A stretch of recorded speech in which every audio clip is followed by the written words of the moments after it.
मोदी शाह ने बदलकर क्यों रख दिया अटल अडवाणी की बीजेपी को? मोदी शाह के सपनों की बीजेपी में किसका फायदा और किसका नुकसान? कट्टर हिंदुत्व वाली पार्टी, ऊंची जाति वाली पार्टी, ब्राह्मण और ठाकुरों की पार्टी और मुसलमानों से नफरत कर हिंदुत्व के एजेंडे पर राजनीति करने वाली पार्टी। अब तक ऐसे ही बीजेपी को लोग ऐसे ही पहचानते थे, ऐसे ही आरोप लगाए जाते थे बीजेपी पर। लेकिन मोदी शाह की बीजेपी अब क्यों बदल गई? जातिगत राजनीति का विरोध करने वाली बीजेपी कैसे सवर्णों की पार्टी से सबकी पार्टी बना ली, यानी सबका साथ सबका विकास? बताएंगे, सब बताएंगे। लेकिन उससे पहले ये जान लीजिए कि इस बात का शोर उठा ही क्यों। बीजेपी अब अगड़ों वाली पार्टी नहीं रही और इसे समझने के लिए सबसे पहले मौजूदा बीजेपी को समझना होगा।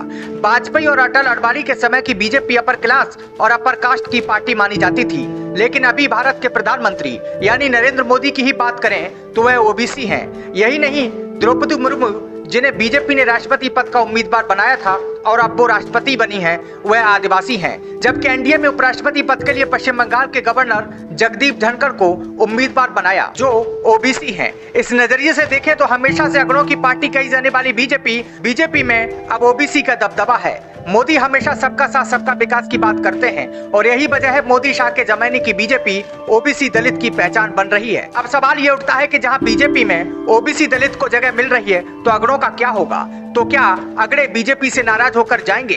राजनीतिक पंडितों की माने तो बीजेपी को अगड़े जाति की नाराजगी झेलनी पड़ी और उससे काफी बीजेपी को नुकसान भी हुआ। लेकिन अभी उनके पास कहीं जाने का विकल्प उनके पास नहीं है। असल में बीजेपी में ब्राह्मण ठाकुर के आंकड़ों की बात करें तो उनका वोट शेयर सिर्फ 28% है। अगर बीजेपी को पूर्ण बहुमत वाली सरकार बनानी है तो दलित, ओबीसी और मुसलमानों में अपनी पैठ बनानी होगी।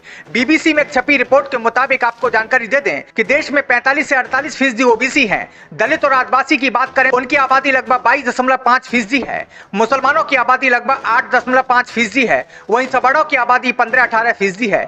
अटल अडवाणी के समय बीजेपी के पास 28% वोट शेयर हुआ करता था। साल 2014 में यह वोट शेयर 31% हुआ और साल 2019 के लोकसभा चुनाव में यह बढ़कर 37% पहुंच गया। और यही वजह है, चाहे राज्यसभा टिकट बंटवारे की बात हो या राज्य विधानसभा चुनाव से पहले छोटे दलों से गठबंधन की बात हो, बीजेपी जातिगत समीकरणों का खास ख्याल रखती है। मतलब साफ है कि जो बीजेपी को पूर्ण बहुमत के साथ दबदबा बना हुआ है, वह उसे लंबे समय तक बरकरार रखना चाहती है। इसलिए वह जातिगत समीकरणों को तोड़कर सबका साथ सबका विकास के फॉर्मूला तैयार कर रही है ताकि इसमें सबको बराबर का हिस्सा मिले। और इसीलिए बीजेपी ने अभी से अपनी जातिगत रणनीति शुरू कर दी है। राष्ट्रपति चुनाव के लिए द्रौपदी मुर्मू का ऐलान किया। इसका मतलब साफ था कि आने वाले गुजरात विधानसभा चुनाव को मद्देनजर ये फैसला लिया गया था, जहां आदिवासी आबादी ज्यादा है। यही नहीं, राजनीतिक जानकारों की माने तो बीजेपी ने उपराष्ट्रपति पद के लिए उम्मीदवार धनखड़ के नाम का इसलिए ऐलान किया था कि आने वाले विधानसभा चुनाव राजस्थान और हरियाणा में बीजेपी को पूरा फायदा मिले और इसे जोड़कर वह अपनी गोटी सेक सकें,